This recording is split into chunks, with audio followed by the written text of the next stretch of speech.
Hello everybody, welcome to Longbangers. This is episode 63. Matty, I'm joined by all the boys tonight. So Craig, how are you doing? Yeah, not too bad, mate. Yourself? Not bad. Just been watching the Celtic game there. Is just after half time, they've just gone 4-0 up against Reykjavik. One of the most one-sided games you're likely to see, unless you've seen Hibs 6, Hearts 2. But aye, that's what I'm doing now. What you been up to?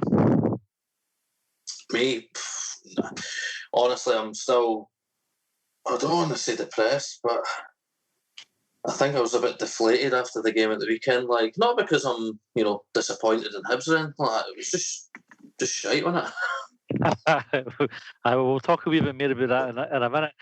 Brian, we got you on as well. How are you doing today? Fine, thanks. Great. And an 8-mile walk earlier on. Aye, that was a bit. That was a bit odd. I'll be honest. I, at one point, I was lost, and I never had my phone on me either. So, my phone was pinging non-stop this morning, constantly. I was trying to listen to an audiobook, and I flipped out. I deleted WhatsApp because I thought I'm in about 38 different group chats, and my Twitter was gone, so that got pied as well. So I put the phone on the bedside cabinet, got the big jacket on, which, as it turns out, I did not need because it was sweltering, and I just went for a big, massive, long walk and got lost. I took a piss in the woods, which I didn't think I've done since I was a kid, but there was no doubt about. What's that? How was it? Oh, the piss. Satisfying. I had last Monday, but the Monday before, Josh does goalie coaching up in Glenrothes, and they just normally what happens is they're at a sports centre. So if I'm waiting and I need to go to the toilet, I just nip into the sports centre. But they changed the venue, so they're out in this field, and so it's Monday night, lovely sunny night. For about 5 minutes after I've parked up, I'm thinking I need to piss quite badly, and so I get out and I'm looking for a quiet bit. There's kids everywhere, it's like swing parks and everything, and you can't do it. And so I'm going around, and there's a wee, like a clubhouse. I thought, I'll see if the clubhouse is open, they'll have a toilet in it. That's all locked up. I thought, I can maybe just go behind it. I can CCTV and everything behind it. So I was like, well, no chance in that, because I'll end up on a Facebook post somewhere. And I didn't want to get, I didn't want to have that kind of infamy at this stage of my life. So I just had to cross my legs. That reminds me of the time I shit myself at Queen Margaret University. I mean, I've been in some perilous situations in my time, but that, I don't know, do you want me to tell this story? I'd love to hear it, aye. Oh, God. Is this the time you were with your laddie, Brian, when you shot yourself? Yes. My laddie was up from down south, and I'd already been stung for it was a pair of trainers. We were in the fort. It was a pair of trainers he wanted. They're 80 quid, Dad. And I thought, right, fine, we'll get them. Anyway, it turns out to be pricks, and they were an adult size, so it was 160 quid. So I'm already fuming. So a promise is a promise, it was 160 quid. So I've already had my pants taken down already. And then we went to, I think it was Burger King at the fort, and I had a strawberry milkshake. I basically copied my laddie, strawberry milkshake, burger, chips. So, as most people know, I'm not very good with directions. So we've left the fort. We were planning to meet my dad for a game of snooker at the New Yorker, or a game of pool. So we've left the fort, and I said, right, we'll go this way. This is the way we go. Anyway, we ended up at the industrial estate at New Hales. I went completely the wrong way. So I'm thinking, we'll make our way to Musselburgh. We'll be fine. We'll go to Musselburgh, then we'll get a bus into Meadowbank. Sat on the bus, everything's fine. I'm on the aisle seat. My laddie's at the window seat, and then I swear to God, from nowhere, it was like a thunderbolt rippling through my body, and I thought, I didn't enjoy that. What was that? So I'm sitting there, and I'm like gripping onto the seat, thinking, what the hell was that all about? Just a rumble. So anyway, about a minute or so passes, and I'm thinking, I need to see this out. And then honestly, it was like the second wave, just a thunderbolt, and I thought, oh no, I'm going to have to get off this bus, I think. So the bus is pulled into Queen Margaret University, which I've never been to before in my life, but it's pulled up at the stop, and I've just instinctively just arm out, hammered the stop button anyway. Josh, we're going. What? We're going. Come on. So I had to get off the bus. So I've got off. The bus is peeled off. We were the only two that were there at this bus stop, and at that point, I mean, it was just the sheer panic had just hit me, and I thought, I need to find somewhere to go. So this, picture in your mind, my laddie's, he was 12-year-old at the time, just the sheer confusion in his face as he just sat in a bus shelter, watching his dad just tearing off in a direction of where I thought a reception might have been. Not even sure if I could make it or if anybody would be in. So, tore off in that direction, turned the corner, realised, I don't know where I am, I'm going to have to come back. So I came back on myself. Then I saw a sort of substation, if you like, a power station right at the side of the building. I thought, I'll just go behind there. This is all I can do. So I ran off in that direction. Lo and behold, as I went towards it, at the side of the building, there's a 5-a-side AstroTurf pitch where two guys are just playing, ironically enough, Longbangers with each other. I thought, so then I thought I'll go on the other side of the station because there's a few trees in that, and I can maybe just disguise myself in there and just dekeg and let nature take its course. Anyway, as I've done that, fucking another bus has pulled up, and I've just thought, nah, I can't do it. And I had probably about 5 seconds between realising I've made an arse of this to actually fill in my boxer shorts with shite. And so this has happened. And then I've had to walk towards my laddie, who by this time has actually put up in his Instagram stories, my dad's just shit himself. I don't know where we are. So this gets worse. So I've phoned my little sister, who's bailed me out many a time before. And I've said, Fiona, I don't know how to put this, but I'm in Queen Margaret University. I'm in their grounds. I've just full on shat myself. You need to come and get me. So she told me to start walking in a direction, which again, I've got that wrong. So I've just took off in this footpath, and my son, 5 yards away from me, refusing to stand beside me. So she's eventually pulled up completely the opposite end of where I had to be. She's got on video of me just like trundling, just hurtling, if you like, just full of shame. Full of shit. So I've got to the car, and my son's waiting in the passenger seat, and I've opened the back door, and I'm trying, you're trying to navigate and you're trying to work out in your own head, how can I do this without causing more damage to myself? So it was kind of like I've opened the door. It was like a fish dive. I've just threw myself into the back of this car. Daddy and my sister are absolutely howling. And I've said to my son, you need to go out and close the door. I can't close the door. So he's had to get out and close the door. I've said, just go to muscle, bro. Go back to Trinidad. Go back to my mother's. I'll have to sort myself out there. So we're driving along. And I'm basically on all fours in the back of his car, asking, what road sign if we went past, how far to Trinidad. Anyway, we came up off the slip road, and I just got another thunderbolt just rippled through me, and I thought, no, I've got nothing left. I can't do this.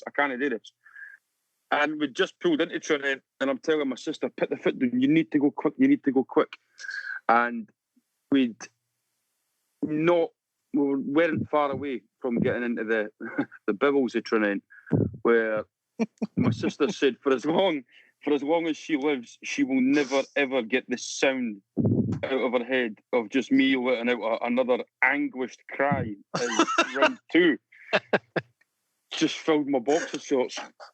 So we're pulled up, and thankfully that my mother wasn't in, because that would have sent her into a home. My laddie's opened the back door, and I said, are you coming in? And he just gave me a look, and I thought, you're not coming in, you're going to my sister's. So I had to get myself in and up the stairs, and there's an ensuite in the attic, and I've went to get myself in there. As I came up the spiral staircase, round 3, there we go, and you've never seen such confusion in a man stood staring at a running shower, thinking, how do I get my clothes off and get in that shower without just it being a scene for train spotting, basically. And of course, I'm wearing skinny jeans, so there's no. I wear skinny jeans and I have to stand on like the leg of one of them and then sort of hoik my leg out, if you like, then do the other bit. Oh, it's just fucking absolute carnage. And to forget it to this day. Aye. I'm surprised you never forgot that. So that's my honesty ever. Aye, nice one. John, how are you? John, aye, hiya, John. Saving the best for last. We'll be nice to you this week, will we, John? How are you doing?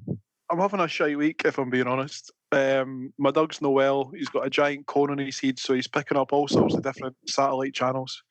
I've been getting bullied on a podcast, and Brian stopped taking my calls while he's in the bath. Oh yeah, about that.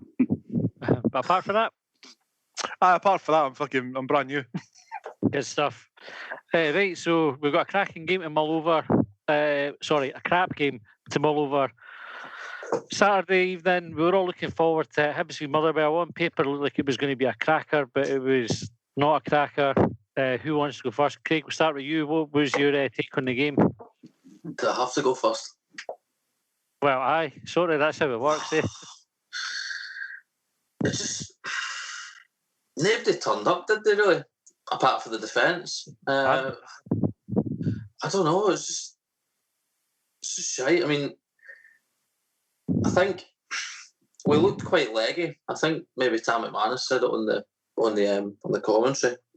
I don't know if it's just because, you know, the kind of open close bracket, shorter pre-season, and you know, quite a lot of fixtures and lack of fans and all that sort of stuff. Maybe it's all, but I mean, teams will have bad games, won't they? And teams will have bad days. Normally, you know, they say, oh, you know, it's only a player or two, and then they whip them and bring subs on and that. But I just don't think, apart from the defence, I think we're just one there. There's nothing really I can say about it. Like, apart from, we played pretty shite. Motherwell seemed to play, I thought, pretty decent. Maybe their finishing, their end product wasn't that great, but we still never lost. Like, you know, I mean, that's a game that I look at and compare it to last season and think we would have lost that, eh? Like, quite easily, would have rolled over. But apart from that, it's just boring, isn't it? It's just, I don't know if you're getting this through the media of my podcast, but just bland is the only way I can describe it. Like, there wasn't much happening in the game, John. What kind of key moments would you pick out from it? What? The game was shit.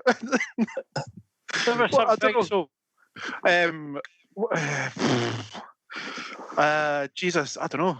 It just wasn't a very good game, was it? Like, I don't know.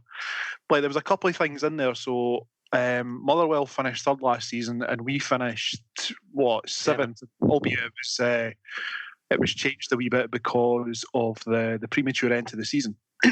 Fairest way to do it, I call it. It was the fairest way to do it. Albeit we took a wee bit of hit. But that was the fairest way to finish the season. We've covered this. I wouldn't have it any other way. Nope.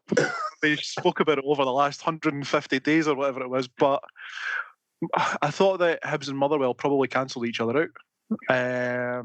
Or at least, like, one of the things that I picked out was the boy, and something he took the piss at me for last week, was the boy Turnbull. I didn't know where he played for, like, on the pitch for Motherwell, and Craig said Motherwell because he was being a sarky bastard at the time. But what I saw on Saturday there was that he seemed to be quite happy dropping really, really deep, and I think that maybe confused Hibs a wee bit. They weren't quite sure how to deal with him, and I don't think we properly got to grips with him until Halberg came on. But then he took a really heavy knock in a challenge that was a really bad challenge, actually. I'm surprised the boy didn't get a booking for it. And I think Hibs tried to change their shape a wee bit to try and combat what Motherwell were doing. But as much as we didn't have as much going forward, because I think Nisbet was playing away wide left at one point.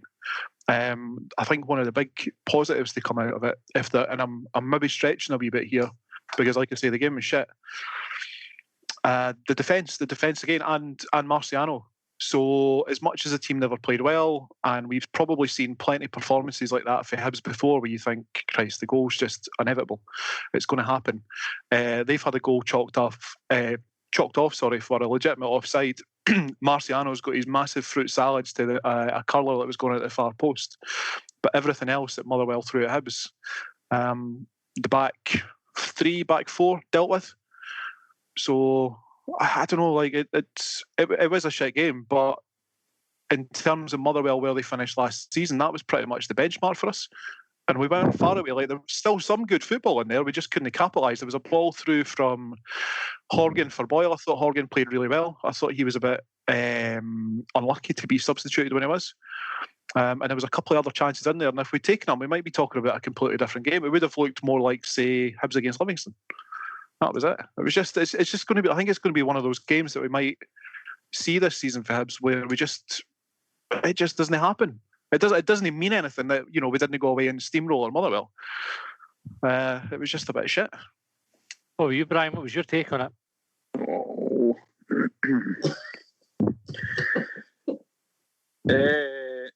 I got to the pub at 2.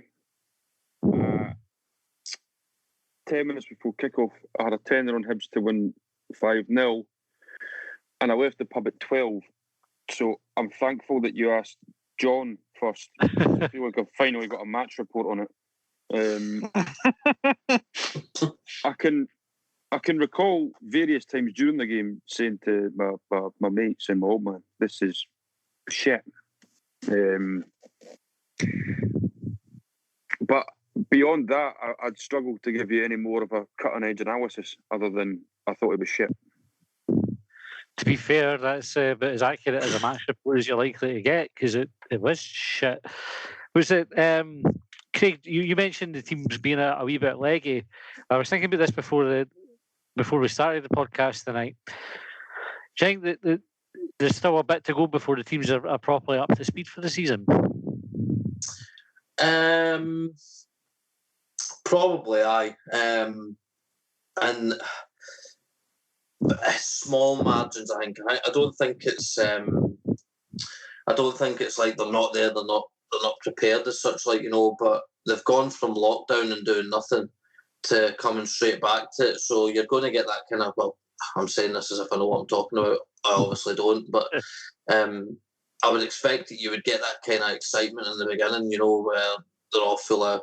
Every team's full of energy and all that sort of stuff, and then maybe it might take a wee bit of a lull until their bodies and that just physically get used to doing all the minutes and all the working throughout the week and all that they haven't been doing for the past. Because I know, like, normally you get like a summer and that, and they don't train or whatever, but it's nowhere near as long and at the same time, and not just that because the season's starting at different times and they've got other cup fixtures and all that. There's been a lot of games in there. Condensed quite soon, so maybe it's just one of them. But I mean, I know we're going to go on to it. Like, some of the reaction for some of the Hibs fans was mental. Like, oh, this is shit. It was as if it was like, oh, our season's over, we're not finishing, whatever. Like, they expected us to finish and all that. Hibs played bad, with the exception of the defence and the goalkeeper. But we never lost, You know what I mean? Like, that's a game, I think, if it's later on in the season and Hibs are sitting, say, 3rd, 4th or whatever, or higher. I mean, we could still be up there, but realistically, if you're sitting about there and we're going up against a Motherwell who, all right, have started pretty bad, but you wouldn't expect them to play like that for the whole season. You'd expect them to come back, and we spoke about Robinson coming out to the press, and he was quite vocal again. He was looking for a reaction for them, wasn't he? Yeah, exactly. So you were expecting them to come out and have a reaction, and I think they did. Motherwell played, I would argue, their best game of this season so far. Like, they looked a lot sharper and they had a lot more chances and stuff. But Hibs still nullified it and we never lost. So I think it was, as I say, if that game had played out later on in the season, fans would probably be a little less dramatic about what the actual result was. It's just because obviously we're sitting, joint top with Durham at the moment, aren't we? And I think people are just thinking, and I get it. I do get it, because you think, like, they've not been playing that well, and if Hibs pick up the points, it keeps it going for the season and going for the season. But I don't think it's a dent to the confidence of that team, because, as I say, they drew and all right, they're one of the better team on the park, but I think Jack Ross can go away and say, right, it wasn't our day. It's not like a bollocking session, like, you never done this, you never done that. It's just, it wasn't our day. I think he's, as John mentioned, when he put Nisbet out, I mean, I say I'm no tactician, but I didn't quite understand it. And again, we're taking Horgan off again. I was like, maybe it was the Turnbull thing. Maybe Motherwell kind of shocked him. He did say prior to the game that they had that new signing, O'Donnell, and that as well. Who looked, no, not O'Donnell. What's his name? Stephen O'Donnell is right back. He looked really good for coming in. So maybe it was a wee bit that the management and that didn't quite know, or they weren't able to apply the game plan that they'd originally thought prior to all that sort of business. Like, who knows? But either way, it's not one of those where you can turn around and start pointing the finger. Just wasn't our day. We didn't lose. Move on. Next one. Hey John, how much credit do you think goes to Motherwell for that performance? Do you think they caught us cold? Nah, I don't think so. I think they've had a poor start to the season, which is probably goes against the grain of what they achieved last year, and probably ties in a wee bit with what Craig was saying in terms of like pre-season preparation and whatnot. Because I was just thinking there while Craig was talking that pre-season's normally what? maybe four games, and you've got the League Cup normally before the season starts. So you're about somewhere in the region of about 8 to 10 games under your belt before you actually go out and start your competitive league season. And this year you've got 2 or 3 bounce games that culminated with the Celtic one. We've had something like 3 games in something like 10 to 12 days. Someone will be able to work that out exactly. I think Motherwell started to maybe click a wee bit, and Hibs, maybe just found themselves up against stiffer competition than they had previously against. I can't even remember the games now. The second one was Livingston. Who was the first one? Kilmarnock. Aye, so Kilmarnock aren't the team that they were, a couple of seasons ago. Livingston have maybe had that newly promoted boost. Maybe that sort of fell away a wee bit, and we ground out that result against Dundee United, and it didn't. It's not that anything came off the rails. It's just that we're going to get results like that from time to time, and the game is going to be shit. And like I said before, it's not going to. I don't think it means anything. I think one of the things that Hibs fans could probably do better is learn to channel their disappointment better. If you can't handle, because see, when you look at it, didn't get me wrong, I went into the Motherwell game thinking optimistically, there's a really good chance here that we can go 12 points out of 12. And I was looking forward to the statistician saying it was fucking 19 that we last done this, because I think it was it 1960 or 1970 odd when we last won 3 games at the start of the season. 74. So God knows when it was when we last won 4. But actually, see if you'd said to anyone at the start of the season, would you take 10 points out of 12 for your first 4 games? Regardless of anything else, that was just as simple. Would you take 10 points out of 12? You'd have bitten their hand off, especially compared to last season. So I'm completely all right with where Hibs are. I've got no issues, no concerns, and think we've talked about it a lot about how I was not necessarily backing Heckingbottom to help, but trying to say to people come on, let's just give this a chance. We are so far ahead of where we were last season that the reactions are massively out of proportion. And you still can't put him to bed? No. He's gone. That's what I keep saying to people, he's gone, he can't hurt you anymore. He's gone. He's living with you, John, isn't he? You took him in. His jumpers with him. He's just on the other side of this bed. Gaffer tapes to your chair. Well, a big cone in his head. Brian, do you think Hibs, so we all got carried away, right? And it's an interesting point John was making there about the teams that we've played. So the Hibs have had a wee bit of criticism for the performances in some of the games. So we beat Kelly. There's an element of the supporters said, we did it, but we were under the cosh for a wee bit. But there's Kelly taking points of Celtic already this season. Mm-hmm. we destroyed Livingston. We've just taken points off the Rangers. Do you know, I think we've played a bad team yet. Dundee United have started the season well. I mean, they beat Kelly on Saturday, didn't they? They scored when Kelly had a man sent off at 1-0, and Dundee United went on and scored a couple of late goals and burst everybody's coupons. But I think probably there's an argument to be made to say that actually our start on paper wasn't as easy as people are perhaps making out. No, I think that's true. I don't think, even before we kicked off any of those games, I don't think any of them were easy. The Livingston game, that, especially with them being at home, I think was an off day for them. As good as Hibs were, they were bad, really, really bad. I've got not so much a theory. I think Hibs are, because we're so good defensively in terms of goals, we've still not conceded for open play. And we should be rightly credited for that. It then does lend itself to Hibs having a more pragmatic approach under Jack Ross than, this fabled play the Hibernian way and swashbuckling flair football, etc. That might be possibly a driver behind people losing their shit on Saturday. And it's maybe sort of up in the ante a wee bit that, to be fair, I've done the same with Hibs.net as I've done with WhatsApp, etc. this morning. I'd seen, to be fair, I couldn't even see 2 feet in front of me on Saturday night, but Sunday I looked at Hibs.net for a bit and I just thought, that's just got to depress me if I read all the threads. So I think, as John says, 10 points for 12, any Hibs fan would have taken that at the start. And I know Jack Ross has said, as much as a season's 38 games, and they've got a target for that, they also break it down into segments, whether it's 4 games at a time or, start of the season, right, well, the first 6 games, I think we can achieve whatever, 10 points, 12 points, 14 points.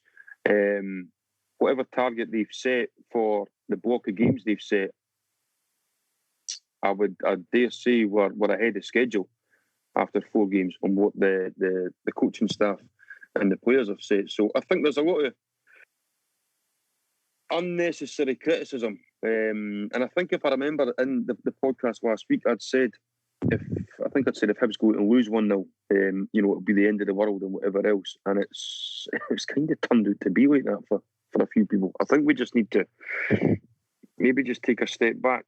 If we go out, is it St Johnstone away on Sunday, I think? That is aye.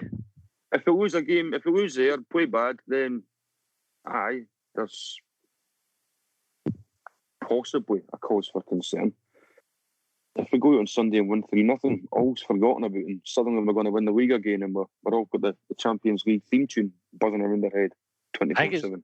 It's one of the things you make a good point there, Brian, about Sunday is one of the first points being made after the game was, well, we've got 10 points for 12, that's a good return, and it is, isn't it? They're arguing about it. But if that becomes 11 points for 15, and we're still sort of saying, 11 points for 15, you would have taken that, and then it goes to 11 points for 18. Do you know, like, there's that bit of that goodwill and that sort of that start to the season will only carry you so far. It's really important the team didn't just rest on their laurels, but... Aye, but why are we thinking so pessimistically about, the next 2-3 games ahead? Like, why can we not just sit and go, John, things are all right now? What team do you support, right? And just remember, every fucking season in your life, bar 1 or 2, right? So I'm still scarred by the Jim Duffy season. I'm not saying that St Johnstone are going to be a good omen or anything like that, because Hibs have had their fair share of dodgy results against St Johnstone, typically when they score in the last minute, usually at Easter Road. But I'd said last week that we were on 9 points in August, and last season it had taken us until Halloween to get that many points. And the next game was after Heckingbottom had been emptied, and it was up against St Johnstone, and Hibs won 4-1. So I'm cautiously optimistic that we'll go and we'll get a result. I think we against tend to do all right up at McDermott Park as well. I think the late goals always seem to happen as at Easter Road against St Johnstone, but we've had a few decent wins up there. And the thing is, Tommy Wright's gone as well, new management, so it's, I know it's like they try to carbon copy because was he Tommy Wright's second man or something like that? Was he the assistant? Or whatever. Might have been at some point, but I think he went away down south and then came back up the road. So I think the problem is it's hard to tell in it because it's the start of a season that everybody's had to start a wee bit later, so you can't really tell how well teams are doing. It's like Livingston. Livingston had a terrible start, but then they played that defensive way that they did against Rangers at the weekend, and they looked pretty solid. Rangers looked pretty poor, but Livingston looked a lot better defensively than they did against us. So I think it's too early to call how teams are going to play, but to contradict myself completely, if we look back to how Hibs started and the way we were talking about Doidge and Nisbet and that getting together, and there's talks of Dre Wright being available for Sunday as well, being ex St Johnstone on the pitch and all that. I know it's little margins and that, but I've got a good feeling about St Johnstone. I think after the game that we had during the week there, or the weekend, I can't remember when it was. It was Saturday, when it was Saturday. What do you call it? They don't play as much either, have they, St Johnstone? They missed games because of the COVID situation with the... No, but I think Hibs will bounce back because I think Jack Ross will be expecting it. I think the players will be expecting it. I think the players have probably not just got the confidence to play the way that they want to play, but they're probably talking and thinking to themselves, like, we've got a chance to have a really good season here. Like, you know what I mean? And realising that they are actually a good team. Like, you know what I mean? Whereas I think with a bad start with Heckingbottom, well, we got the win at home to St Mirren, didn't we? And then it all fell apart. Aye. But with a start like this, it's not just the confidence; it's the belief that you are a good football team and all that. Like, you know, and as I said before, Jack Ross can turn in and say, "Look, we did not play well against Motherwell," and he could say, "Motherwell did play well, but you still never lost." You know what I mean? What does that say? Like I say, I thought there was a few good attacking moves in there for Hibs, which, although they didn't result in a goal, was stuff that I'd seen in the definitely in the Dundee United game. As much as that was a bit of a shit game as well, like the players were making really good moves, they were making really good runs, and we just didn't finish them like we had against Livingston, for example. So I do think that there's still reasons to be optimistic, rather than, and this isn't a criticism of you, Matty, rather than thinking about those, you know, next 2 or 3 games and where we might be at that time. I think we're doing all right. I'm not concerned. Aye, good. John Collins after the game called us a long ball team. So he says that there was one team trying to play football, that was Motherwell. Hibs are a long ball team based on that performance. And he said if he was a betting man, he would say Motherwell will finish comfortably above Hibs by the end of the season. Does anybody want to pick that apart? Aye. If that's the case, Barcelona are a pub team. If you want to judge a club on 90 minutes, Barcelona are a pub team and a disgrace to the European football scene. And John Collins has got a square head. And as much as I thank him for 2007, if that is his firm belief, he can go fuck himself. Yes. When you're talking about Barcelona, that I started watching, there's a documentary on Sky all about Barcelona and them winning the Champions League against Man United, and it's called "Take the Ball, Pass the Ball." And I thought it's a good name for a documentary, especially for a team like Barcelona. And so I thought it would be worthwhile asking. So what folk can tweet us suggestions. But if you were doing that documentary about Hearts, what would you call it? So I thought "Chase the Ball, Hoof the Ball" would be appropriate for us. If you can come up with anything for that. What was it Uchi done? Take the ball, trip over the ball, on your arse. Triple Salco.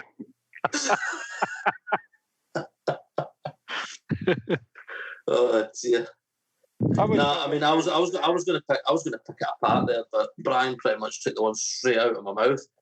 Aye, we didn't really talk about it that much, but we were playing a lot of long balls, weren't we?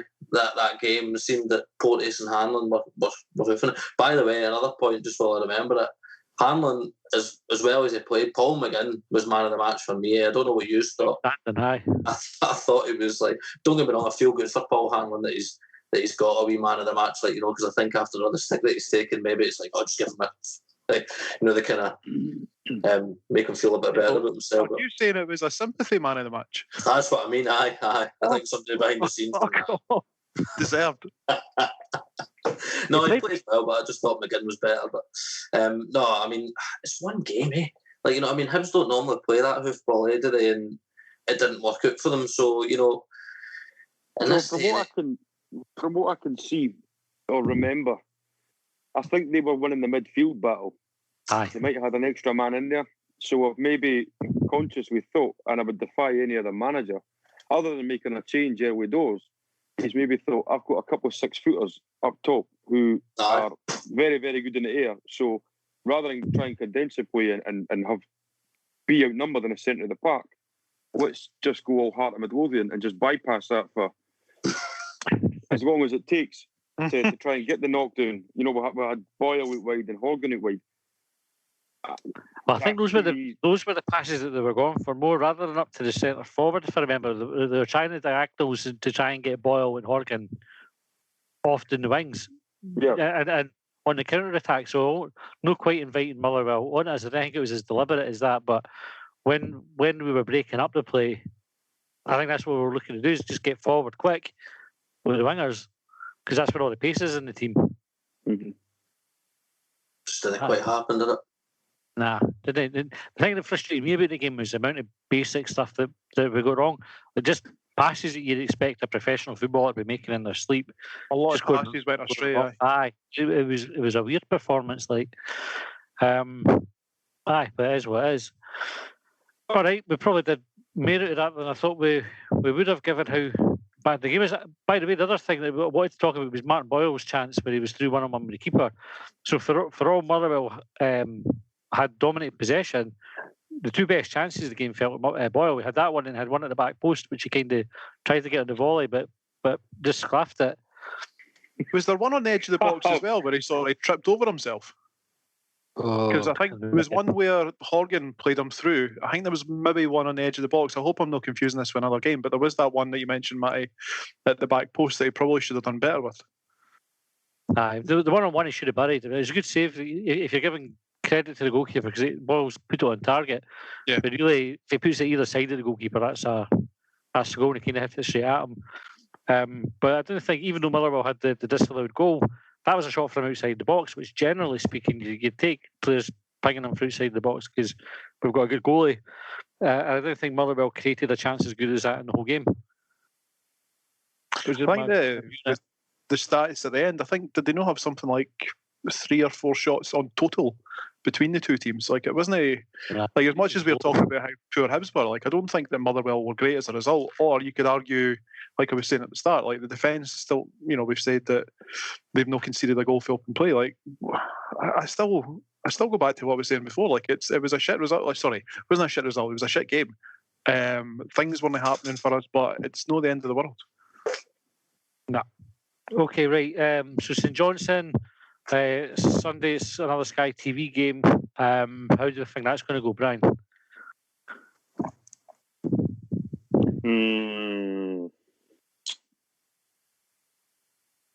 Were you just enjoying a bit of cake or something now? No, I'm gazing at the crystal ball. It's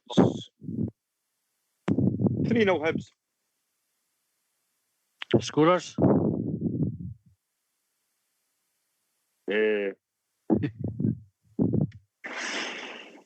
Nisbet with 2.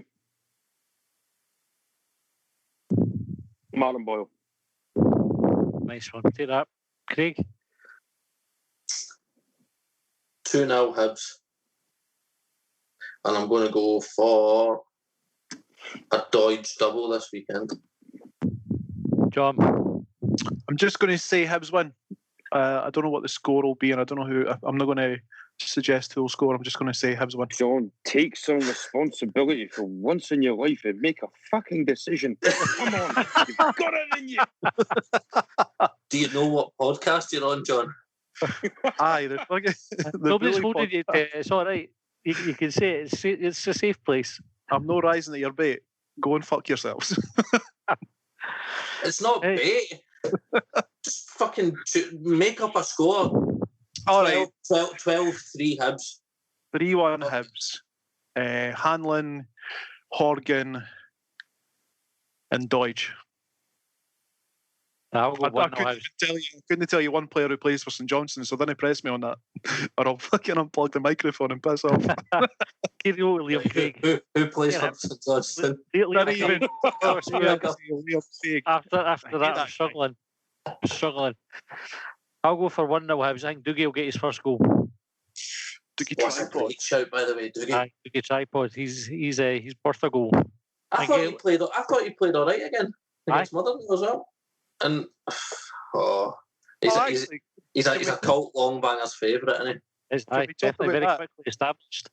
Something I've talked about in previous podcasts is Jack Ross, the use of the squad and the use of the enhanced number of substitutes. I thought Ross did really well in the timing of his replacement of Dougie and bringing Stevenson on, and I thought that Stevenson had an exemplary professional performance. And I think it was Hanlon after the game talked about the work that Stevenson does with Dougie to bring him on. So there's another big positive that people aren't talking about. Fair play. I think Stevenson, he'll come back into the side at some point in the season, either through Dougie getting suspended or injured or just getting rested because he's still a young laddie. Yep. But I think what we've seen for Stevenson over the years is when he's dropped and he gets his chance to come back into the team, he's fucking outstanding. I'm looking forward to him coming back, and I think he'll just go and make it very hard for Jack Ross to take him back out of the team. That's my prediction for the season. Wee Lewis will probably finish the season still in that position. So there we go. I hope that comes to pass, because I think the boy on the TV at the weekend said that he's made something like 485 appearances for Hibs. Kicking Arsenal 500, yeah. That's a phenomenal achievement, and I know that he's got his critics, but he must be doing something right amongst the people that manage, the people that manage the club, the people that continue to select him. He must, there must be something about him to have made that many number of appearances. That doesn't happen by accident. I cannot wait until he retires. Right. Not because I think he's shite or anything like that, because he must have some stories that he's got to be able to tell about Hibs. Imagine all the different dressing rooms, managers, players and shite that he's seen at our club, eh? Like, as soon as he's released and he's kind of out of football, please, Louis, just do a book, do something, like, because think about it. Butcher Calderwood. We could maybe do a thing on Twitter about it, like all the different shite players that Lewis Stevenson has seen at Hibs, starting with Amadou Conte up to the present day. So would Conte know have predated Stevenson just by a wee bit? Maybe by a year, but I've got to imagine that Stevenson was maybe on been at the club. I would have thought. Aye, because it was. Who's the shite player we've had over that time? Say that again. Who's the shitest player we've had over that time? So who's the worst one that Stevenson's seen? Rowan Vine's got to be up there. Oh, aye. Oh, Jesus. Rowan Vine was dreadful, but there was who was it? Chef Kikuki as well, mind?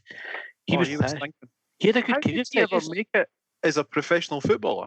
Like, didn't get me wrong, like, he came to Hibs at the end of his career and everything, but there was nothing about him athletically that suggested that he had ever played football before in his life. Mate, I've said it before. I've said it on here before, and I'll say it again.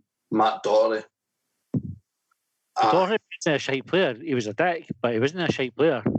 Nah, in my books, he was shite. Didn't want to fucking play for us. Didn't turn up, and then came out laughing and all that. Look at him, he's up at Wolves making daft amounts of money. Aye. Craig, you've taken on a very, very dark right now. Like, you look like you want to go and kill him. Honestly, every time I see that smug cunt's face on fucking telly, I turn it. I just can't watch them. Can't watch Wolves. So shocking. Well, see if you think of the players that have at one point or another been picked ahead of Stevenson at left back. Pakujabi got picked in a cup final ahead of Stevenson. That tickled your heat. The Gambian Carlos. Fucking hell! I'm the Trinidad Totti. Fuck it. We'll just not give ourselves names and we'll just go with it. Everybody's quickly trying to think of something, right? Like, Yeah. Well, listen, I've already been christened the chunky Kevin Nisbet, so that I think that's going to Aye. stick. Aye, some shockers. That's maybe someone else that's Chunky spoken to Paul us. Chunky Paul Hanlon. False Cranlin. And Matty's got to be what the I'm trying to think of the Forlan. right way Ravanelli. Aye, 5 Forlan, there you go. That's the shout. Aye. He was shite as well. I actually trying to think of the shittest player I could with a surname F, and I came up with him. There must be far worse. Aye. Worse than Forlan. Fuck aye. Aye. I think of everybody. Nah. Fotheringham.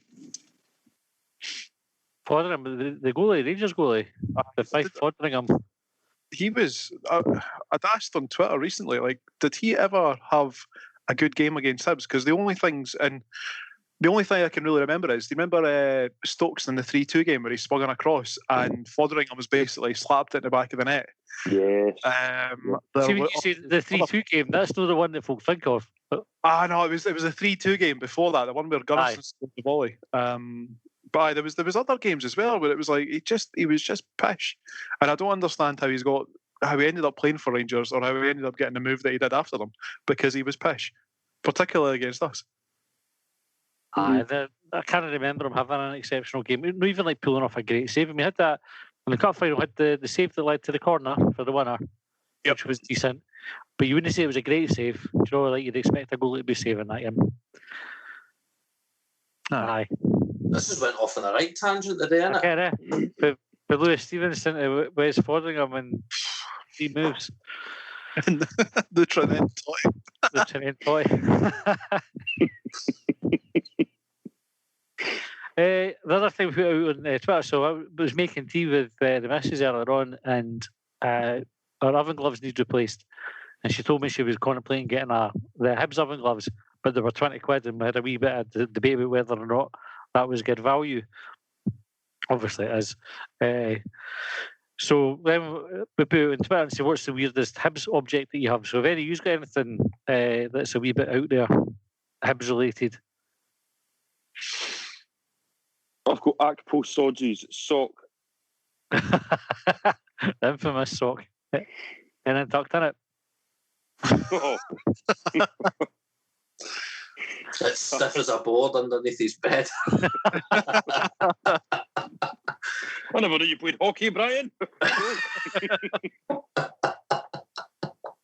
Oh, it's got the contents of a trip to Queen Margaret University. What about you, John? You collect stuff, do you know? Like you've got old tops and stuff like that. We've got a sporting rather splendid training top the night. So it's my mate Budgie that's got the big Hibs memorabilia collector. I've got a bunch of like scarves, old Hibs scarves that I've got in my memory box. One of them, it's not a particularly weird item.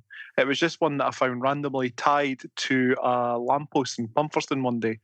And it's really old. It's got like the sort of Real Madrid style badge on it, and it's threadbare. Okay, well, I'm hoping you're right. I hope that lamppost was a Hibs fan that's feeling, you fucking bastard, you tore my scarf. Oh, it's all wearing out the pride and everything, and you've just lifted it.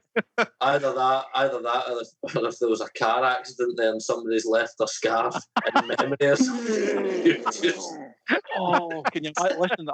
I've developed this really bad habit recently of so I've mentioned before that I've taken up golf and I've been out on a variety of golf courses, and I'm just picking up, like, I've got a big bag of golf keys that I picked up at American Golf for $5, But everywhere I look, I'm turned into like mad JK Scavenger. Like, oh, there's a golf tee. There's a golf tee. I'm going to take that.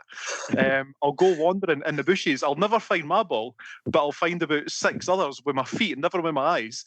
And I was at Oak Ridge at the weekend there, and I found 2 golf balls, and I picked them up, and then I saw a couple of boys walking towards me, and I was like, "Oh, Jesus Christ! Tell me I've not gone and picked up their balls that they were playing with." So I've had to rein it in a wee bit. I need to stop stealing shit off the ground. Sorry, mate. I've just got this image of you trying to get a scarf off a lamppost, and like, who the fuck's put all these flowers here? I may as well treat the missus as well. There's scarves, there's tops, there's cards. This is how it starts, John. You're going to have a basement full of distressed caddies within a few weeks. Aye, definitely. What I brought home. Kicking his legs. Put me back on the 14th.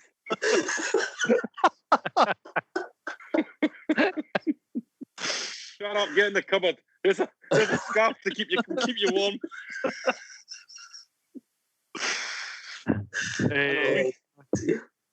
I think I'm getting tasked with getting a daddy long legs or something here. We've got one in the house. Oh, right. That's a wee moth. Honestly, you see the size of this moth? It's absolutely toty. I don't know if you can hear the screaming in the background. It's all right. It's way over that side. This is my job now in the house. Is the only thing I'm useful for. Is my youngest daughter is terrified of flying beasties or whatever. So you get a text message at 11 at night saying there's a fly in the bathroom. So I have to go up and get it. And now there's a moth in the kitchen, and everybody's shitting themselves. So I need to go. The wife's screaming at the kids saying, "I told you not to open Dad's wallet." Aye, so I'll take care of that once we're finished the podcast, assuming it stays in the kitchen. I can see it from here. Memorabilia, that was a wee distraction as well, just a bit of chaos in the house. And it's a tiny wee moth as well. It's not even like a big bloody moth. Craig, what have you got? Nothing, mate. Honestly, I'm just not one of those types, eh? In fact, what's an accident then? Funnily enough, I've got some Hibs boxers on. Oh. Aye. Are they lucky? This one isn't going on YouTube, is it? Aye. I would say. It's John seductively eating another banana. Oh dear. Go and do that again, Craig. Without the boxers. Oh, suddenly we're all like dead. At least I never took mine off a lamppost, mate. Brian, what you getting? I was thinking when you asked that question, and I can honestly say I don't have a single thing to do with Hibs at all. Nothing. Oh, well, it's not that. Well, we found out recently that folk for Hibs listen to the podcast, so we'll put a plea out to Hibs, sort Brian out with some random bit of tat. I wonder if they have like a lost and found, like some proper dodge. Remember those where you get like 2 plimsolls at different sizes and all that when you were in school and stuff? If Hibs do, I really want an invite for us to have first dibs to just raid through it. Found. That's the Scavenger and me talking again, but I think that would be brilliant. All the different tops and shorts and God knows what else is in there. So I put this question out on Twitter just before we came on air to record this, and probably the scariest thing I've ever seen was somebody at Slenge 1875, Ben Jaloon. They're not his, but he's got sort of Russian dolls. Do you know what I mean? Like the ones that they'll fit in each other. Of I think the championship winning season, because the strip that they're winning, it might be the cup final one. It's quite hard to tell for the photo. But these things would give you fucking nightmares. They all look like Martin Boyle, didn't they? Well, they do. They do. And then there was also Mikey at West Pilton had what looks exactly like a penis and scrotum cover, like a wee woolly one that you would put on to keep you warm in the winter. He's got a willy warmer. Do you know it's on the Twitter? I think if he's away, look if you look at, I've got to get out to the car. It's an actual thing. So go on Twitter. It's on our Twitter in a reply to the thread. So I don't know if they do them in small. I might sort myself one. Somebody else has got a duvet. So the Is that a Macron small? Aye. A duvet set of like I see you won't be able to see that so well on here. The CFAX page of Hibs beating Rangers 3-2 final, which is I only imagine if you brought somebody home and they saw that, there's no more work being done there, no groundwork being done. That's just straight in the bed, every seat, and then have me now. I'm pretty sure that's what happened. Kunster sent us his lucky pants. Not literally, just sent a picture of them. The Y fronts. Anyway, 2 years, keep them coming. There's a few pair of the ball bag ones as well getting sent in as well, Craig. So you're not alone with them. Right, I think that is about us for the night. Ross McCrory. Oh, Ross McCrory, well remembered. It's actually two things that we need to quickly cover. Ross McCrory and also Ron Gordon got out a wee bit tight of Neil Lennon and Derek McInnes today, which was fucking bullshit as well. So Ross McCrory, who wants to take that one first? John, you look like you were itching to say something there. What's your thoughts? Well, I wonder if you could maybe go a wee bit back to front and actually clarify what Ron Gordon had said about the points deduction situation, because I've not seen or heard these comments, but I believe that he's been misquoted. So in effect, the question was something along the lines of, if it happened again, do you think teams would get points taken off them? And he said he wouldn't be against it. It was more or less, he said, in principle, I think that would have support. So he wasn't saying that it should be retrospectively taken off teams or anything like that. He just said if folk kept disobeying the rules, then that would be an option. And that seems reasonable. Hi. Ross McCrory, John. Ross McCrory. I don't know what people are getting wound up about. First of all, I know nothing about him other than his name, and he played for Rangers and what I've managed to learn from Wikipedia. I don't feel like we're necessarily missing out on anything, but the way that I think a lot of the stuff these days, it used to be like the football message boards, whether it was the Bounce or .net or whatever, but I think a lot of that is now in the Twitter domain. And it seems like a lot of people in there that were critical of Hibs was that we're missing out on this world beater who's actually played something like 95 games and he's 22-year-old. I think Hibs have really conducted themselves quite well in terms of the deal that Aberdeen have agreed to. It's almost like Aberdeen expressed an interest in the player after Hibs had expressed an interest in the player, and Aberdeen have agreed to Rangers terms in the purchase of the player that Hibs went, well, no, what do you mean that he can't play against you? We want to buy him. And I think that the Hibs have conducted themselves really well. There was a bit of chat about, because I've said a few times about things not being official until they're Hibs official. So, something on the Twitter, something on the website, something, a player outside the main stand or above the tunnel with a scarf above his head, that kind of thing. Or during the COVID time, it was outside that big slab of stone at the training centre. But I think, if I remember rightly, the first thing that was ever mentioned about McCrory came from Stephen Gerrard. Hibs didn't say anything about it. And I believe, but I never saw it, that David Tanner questioned Ron Gordon on it at the weekend, saying, I know you said you didn't want to speak about this, but so all of that combined, I think Hibs have conducted themselves really well in their negotiations, or in the manner in which they went about trying to get the player in. Obviously, the recruitment team or Jack Ross have had a look and said, we think that he would be a good fit for Easter Road, but the boy wants to play football. Aberdeen have agreed to Rangers terms, and he's away there. That's the end of it. Craig, what about this? It's a valid point, because people were getting frustrated the fact that Hibs have missed out on somebody who obviously considered quite a key target. The fact that they were able or willing to spend money to get him, and I think that probably was behind some folks' frustrations. What are your thoughts on that? I think that's probably the only reason why I wouldn't say upset about it, but a bit gutted, because I trust in Jack Ross's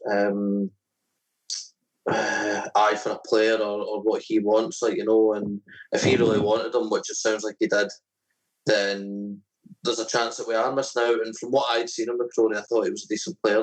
People are talking about him getting or having and continuing to get Scotland caps or whatever. So maybe, we might have missed out on a player there, but I think the fact that he's went to Aberdeen last minute, that doesn't bother me. And like, players will go wherever the money is, and that's just the way the world is. That's it. Like, I think the thing that's made it kind of open close brackets upsetting for Hibs fans is because it was so public before. And I completely agree with John that Rangers were talking about that the deal wasn't right for them when Hibs were coming in.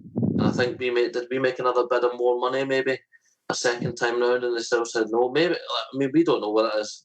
What I could be saying could be pushed, or what John could be saying could be pushed. But if Hibs have gone in and said, no, we don't want to loan him and then buy him at the end of the season, we want to buy him, and Rangers aren't happy with that, and I see the narrative, I'm not going to say that this is what it is, but the narrative that Stevie G doesn't want to sell a player that he thinks decent enough and that can do damage against Rangers in a season that they need to win it, then fair play to Hibs for just going, nah. Because by the sounds of it, McCrory really wanted to come to Hibs. He wanted to play in Jack Ross's team. Jack Ross wanted him to be a key player so he would get time. And to go from that to go straight to Aberdeen, he was obviously looking to get out of Rangers because he knew he wasn't going to get playing. But I think for a player to kind of make that instantaneous, like changing mind on teams or whatever, then it's got, for me anyway, it's got to be the fact that Hibs turned around and went, do you know what? Nah, we're not going to play at your terms. And if Aberdeen are willing to play at your terms, let them. But would you stand on that, Brian? You think that's the right stance for Hibs to take? Aye, absolutely. I think that's the right stance to take. It has to be right for us. Why would you? If we've got aspirations to finish first, second, third, why would we want to sign a player that we are, and if we're signing him permanently, that we're unable to play against a team that we would view as a direct rival for the lofty ambitions we've got? The other 2 points I would make is that the fans have been saying for years that Hibs are a closed book and they never give us any information and we never hear anything from them and it's a joke and whatever else. Now Hibs have kind of been coerced into speaking about it through the actions of other people. Those same fans are now slating Hibs for we should have kept our mouth shut and we've been set up for a fall and this and that and whatever else. And from what I've seen as well, the same Hibs fans that were saying they know very, very little about Ross McCrory are also the same fans that are slating Hibs because we've once again lost out to Aberdeen on a player. And how when we've got bigger attendances, more season ticket holders and this and that and whatever else, how are we still losing out on players? But we lost out on Funso Ojo last season, who we thought would be a key target, and we lost out on him to Aberdeen at the last minute because Derek McInnes rung his buzzer at 1 a.m. or whatever. Look how that turned out. The ghetto blaster up above his head. Waving an Aberdeen scarf that he'd found in a lamppost around the corner.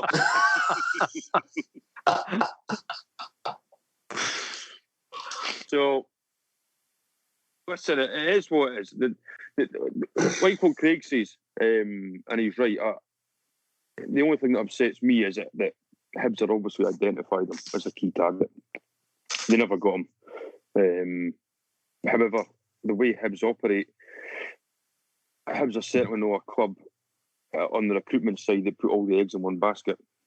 For Ross McCrory as a centre-back or defensive midfielder, you can guarantee there's at least another 3 or 4 players in that bracket that Hibs have identified that, to all intents and purposes, they can go and get, and I'll turn out to be a far better player than Ross McCrory. So I think it's just been one of those weeks where it's easy to stick the boot into Hibs. After Saturday, and now this on the top of it, it's a case of, it's all doom and gloom, but at the end of the day, there'll be loads of players down south as well. Like I was thinking about this after it all. The market down there's a bit wild at the moment, isn't it? Teams only knowing like just because like they're inflated money and all that, and what are they going to get? What are they not going to get? Like, there'll be players that are out of contract and that are looking for places. So you're completely right, Brian. I think it was yourself, Matt, that said that you'd been to the training ground and that, and they spoke about that sort of thing, like when they look at targets and all the aspects and that they look at. But they'll have way more than obviously they'll have like the key target, the one that they want, and that's the one that they're going to press on. But they'll have more. But other people pop up as well, like, you know what I mean. So just I think Hibs fans have had it for so long where I think, as you were saying, Brian, we were so quiet, but not also so quiet, but like so tight with money and tight with players and that now that we've got Ron Gordon and this kind of new style or new ownership sort of thing, that we've kind of gone the other way and it's still not worked out. But people just give it time, eh? Like, you know what I mean? The team's in so much a better shape than it was last year. Yes, there's places that we need to add to. I think Jack Ross, after we made the 3 signings, there was a couple of weeks where they were talking about the fact that, oh no, we're not looking. I don't know if he said that there was no more money, but he was like, oh, you know, we're running a summer team, we're not looking. Aye. And we were all crying out for another defender, another this and the next thing. And then all of a sudden they come out and they're like, oh yeah, we're willing to spend money on McCrory. So as John says, it's not official till it's Hibs official. So if people think that the fact that Aberdeen got him and we never got him and that's it over, it's bullshit, innit? You know what I mean? It's bullshit. So just wait until we see what comes next, like, you know. I think what I'm quite liking is Hibs have obviously got a profile of a player that they're willing to spend money on. And for years, you know, like you go back to the Petrie days, and especially after we just sold the Scott Brown, Kevin Thompson, and they built the training centre, and folk were crying out for a bit of investment. And at that point, we were still recovering financially from the Satanta deal and everything falling through. So Hibs were really kind of cautious with their money.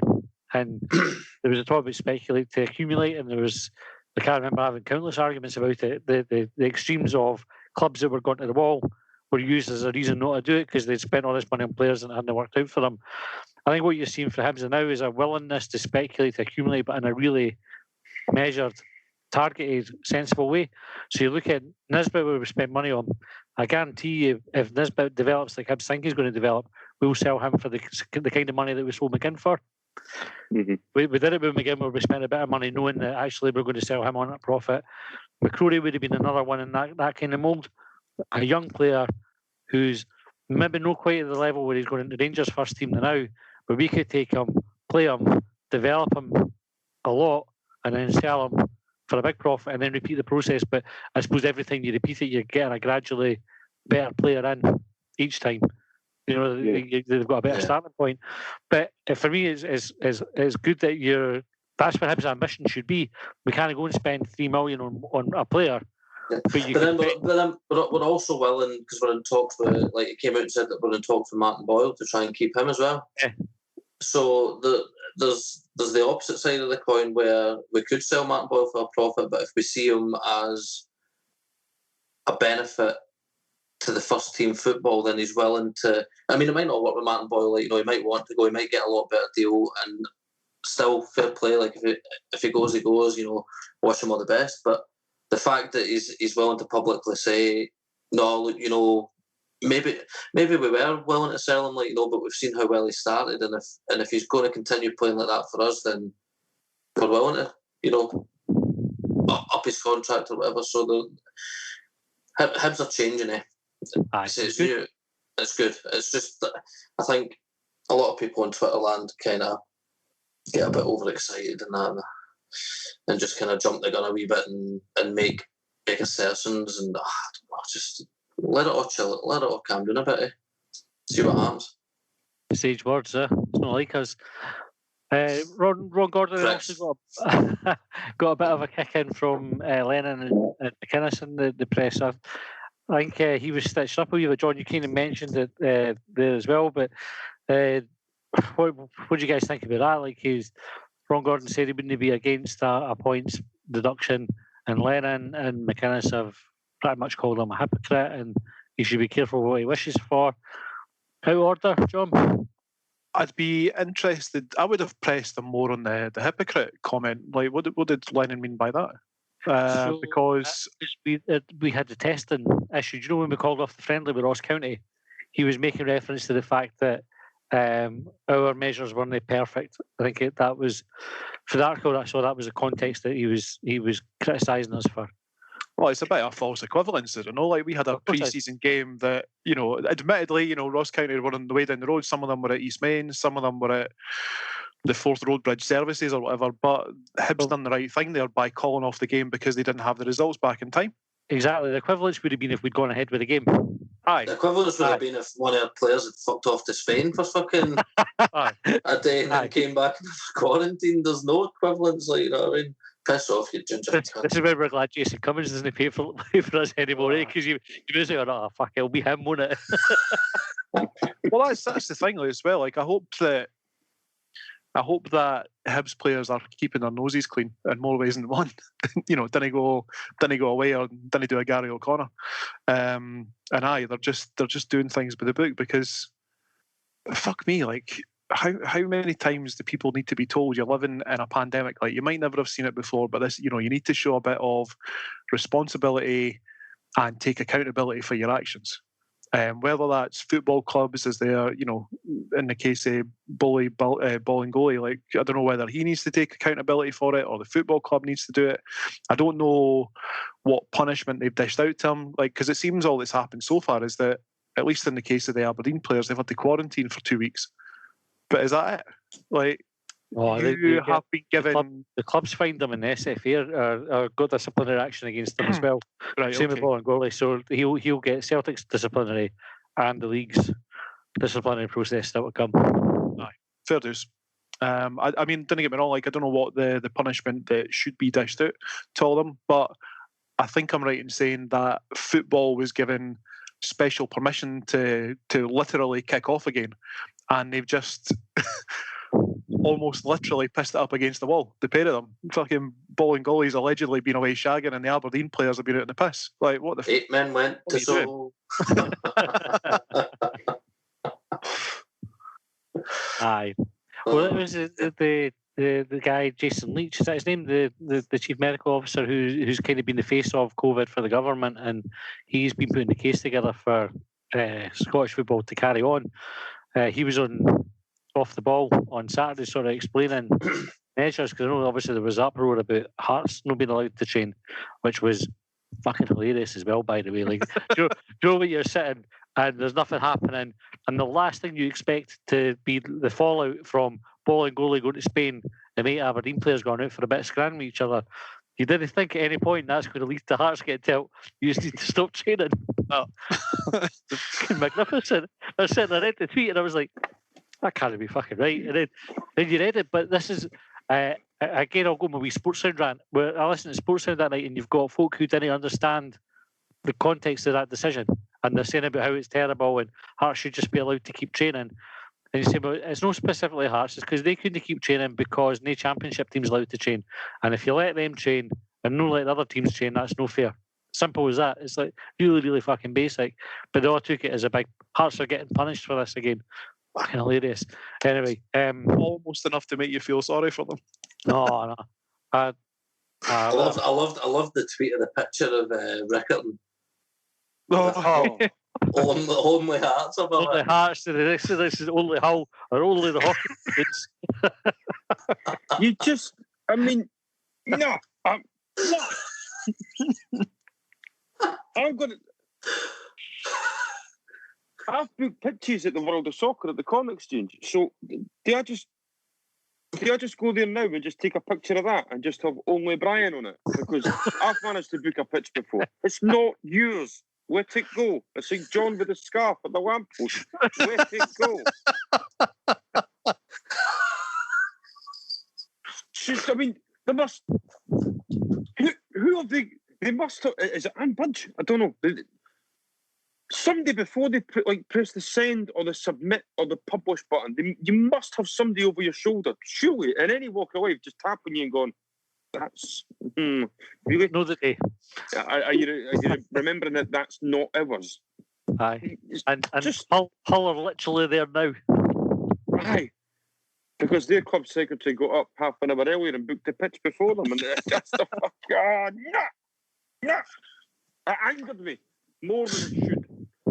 You could just. My favourite thought about it was the confusion that would have been on whoever their secretary is, or whether it went right to Budge, if she got the text or the email for the SPFL to say that you need to stop training now. Celtic have been Aberdeen have been a wee bit naughty, and they were sort of looking at it going, "What? Why do we have to stop?" We just fucking do. Just imagine her like, Robbie, hit the back, son. I can see her doing a Balotelli and just opening up that sort of tartan blazer and just saying, "Why always us?" Why only Hearts? To Photoshop that for us. Someone needs to Photoshop that. Aye. All right, that probably is as good a place as any to wrap up for the night then. What did we ask for? Send us your weird stuff, weird Hibs memorabilia on... Aye. Weird Hibs memorabilia, not weird stuff. No. Let's close that. Our audience here, absolutely Hibs stuff, we'll definitely have to caveat that. And also, what's the name of the Hearts documentary? If it's not, Take the Ball, Pass the Ball. Send them in, we'll tweet out the best ones. And in the meantime, we'll be back after the St Johnstone game next week, probably Tuesday, Wednesday, or when we can be fucking arsed. So, Brian, John, Craig, thanks very much for your time tonight. Thanks everybody for listening. We'll see you next time.